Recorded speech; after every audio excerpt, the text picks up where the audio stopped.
apa? Enggak apa-apa.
Plong itu nih, satu orang. Berapa? Oh, dari kan katanya tukang.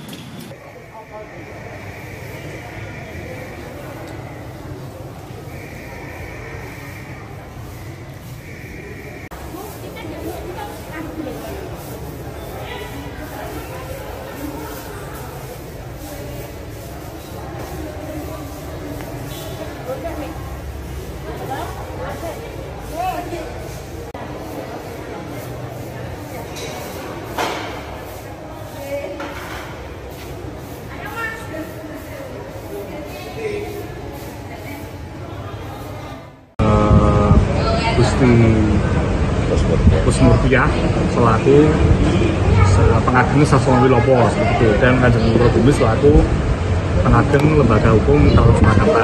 Jadi di sini perlu kita menyampaikan mengenai perkembangan terkini dari dalam Keraton Kasunanan Surakarta Hadiningrat.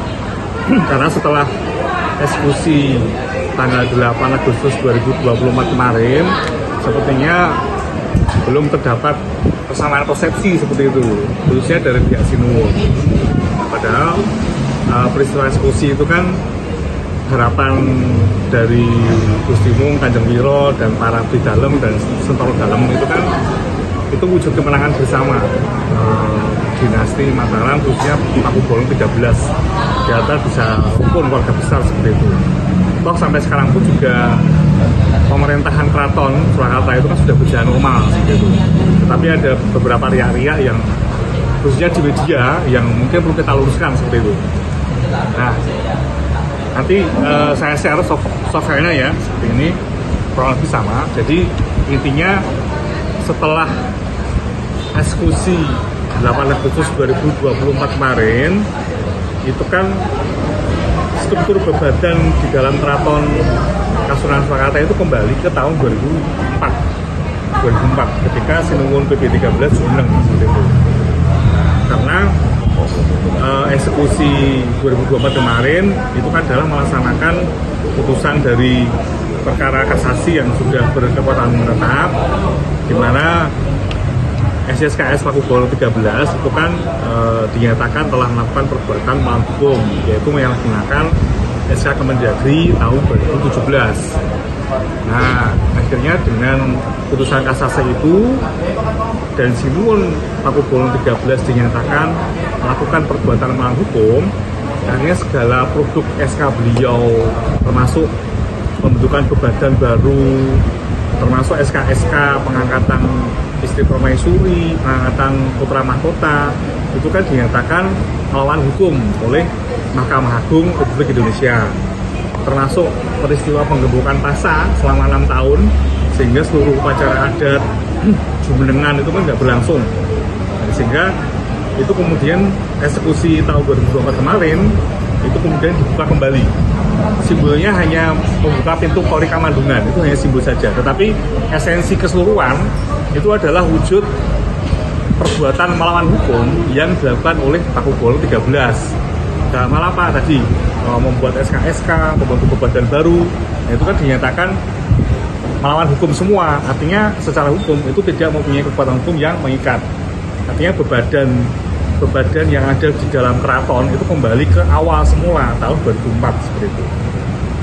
Nah kemudian kemarin di media itu kan sempat beredar kabar bahwasanya masih berlaku perjanjian perdamaian tahun nomor 23 Juni 2017 seperti itu. Nah ini perlu kita luruskan ya Bapak Ibu. Jadi tahun 2017 itu dari Pengageng Sasana Wilopo itu menggugat Sinuwun karena sudah beberapa tahun itu tidak jumenengan, dan pernyataan dari kuasa hukum beliau itu Sinuwun sakit permanen karena stroke seperti itu.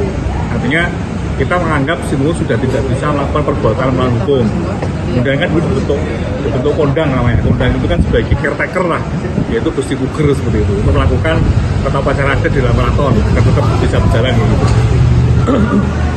Nah dari gugatan Sinuwun stroke itu kemudian dari Sinuwun melalui kuasa hukumnya menggugat balik dengan perjanjian perdamaian tahun 2017, jadi tahun yang sama seperti itu. Nah kemudian di Pengadilan Negeri Surakarta itu gugatan dinyatakan. Kadang Gusti itu menyampaikan narasi di luar koreksi saya, karena terus terang belakangan kan saya juga sering keluar negeri gitu, sehingga kadang-kadang muncul bahasa-bahasa yang aku selalu menggunakan bahasa sing empuk nyaman-nyaman gitu. Gusti kan ya dasar ya ngurukui Gusti sapa ini gitu. Tapi kalau itu membuat teman-teman ada yang nggak nyaman, saya mohon maaf, dan saya masih sedikit plus minus lah kurang lebih 11-12 ya kayak gitu. Nah, bahkan ke dalam saya juga sampaikan, aku sempat ngobrol hanya dengan raja, hanya dengan istrinya, hanya dengan penasihatnya dulu ada Pak Hari ya, bahwa ke depan itu saya hanya menginginkan kebersamaan anak-anak yang Sinuwun yang lanang loro itu. Dan itu Sinuwun ya iya banda anaknya mengoro, saya nyuwun itu dirukun ke jangan diadu. Ya pengertianku yo ngono mbuh tenane aku ora iso nampa bahasa isyarat. Terus di momen kemarin itu kan saya juga menggarisbawahi lagi apa yang saya sampaikan teman-teman waktu di Insau, bahwa inilah yang tujuan akhirnya itu membuat kebersamaan antara dua anak ini. Kalaupun yang satu putusannya Mahkamah Agung mengatakan tidak bisa diangkat menjadi putra mahkota, yo jadi sio-sio, bagaimana dia juga menjadi bagian kekuatan inti dari anak Sinuwun lanang mengoro, ya semua kui suka tidak suka kui ya Sawendi ini saya begitu. Dan sekali lagi kalau Mas Ferry, dengan kurang lebihnya Mas Ferry, saya harus mengatakan saya terima kasih, karena kalau nggak ada Mas Ferry juga terlalu jauh lah, minggunya terlalu jauh. Sekarang kan balik ke, tapi saya mohon juga menghormati putusan hukum negara Indonesia gitu. Terus kalau yang selebihnya, karena memang ini kita sampai ke titik yang harus mau tidak mau, karena kita hidup di negara hukum ya, pedomannya ya satu sisi hukum nasional, sisi lain hukum adat, dan menurut saya berhasil mengintegrasikan ketentuan nasional dan adat itu sehingga tidak benturan, tapi terjadi sinergi gitu. Seperti itu. Nah, itu aja yang barangkali bisa saya tambahkan. Insya Allah kita siap mengawal keputusan Mahkamah Agung ini sehingga bermartabat, tidak ada yang dipermalukan, sing menang aja menang-menangan, sing kalah ya jadi sia-sia, kira-kira gitu. Itu aja sih.